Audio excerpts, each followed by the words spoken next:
False teachers never show up and say, I want to destroy your soul. Never. Never.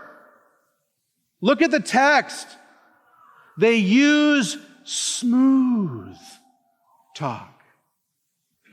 They use flattering words. You feel good. You feel good. Yeah, that guy, he knows I'm on the right track. My preacher's always getting in my craw, making me convicted and everything. But that guy, he realizes I'm not so bad. They use smooth talk and flattering words. They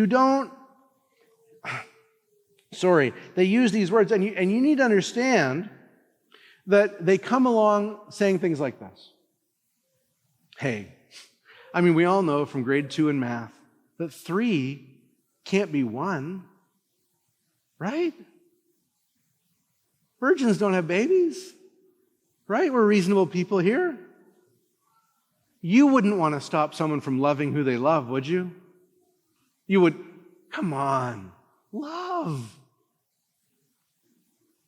You wouldn't want to keep someone from being on the outside what they really are on the inside. Like, are you really about squashing who people really are deep down inside? Is that you? You're not like that? No, I'm not like that. No way.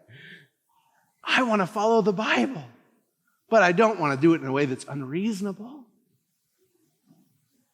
They're just casting their line, setting the hook, and reeling people into their destruction.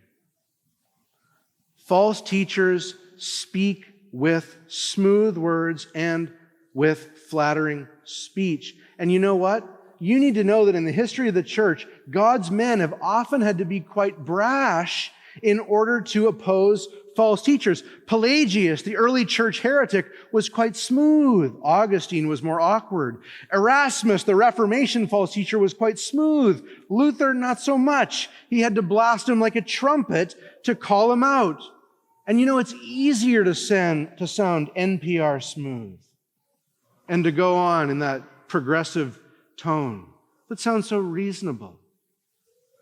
And it makes it so that people who are calling for a return to the Word of God, even when they're being patient and gentle, often sound shrill and harsh.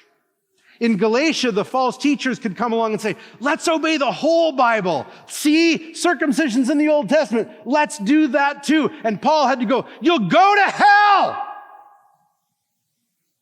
You'll go to hell being that kind of more biblical.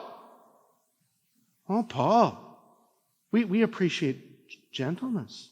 And when your kid is running out in front of a semi-truck, you go, stop! And you can worry about tone just a minute later.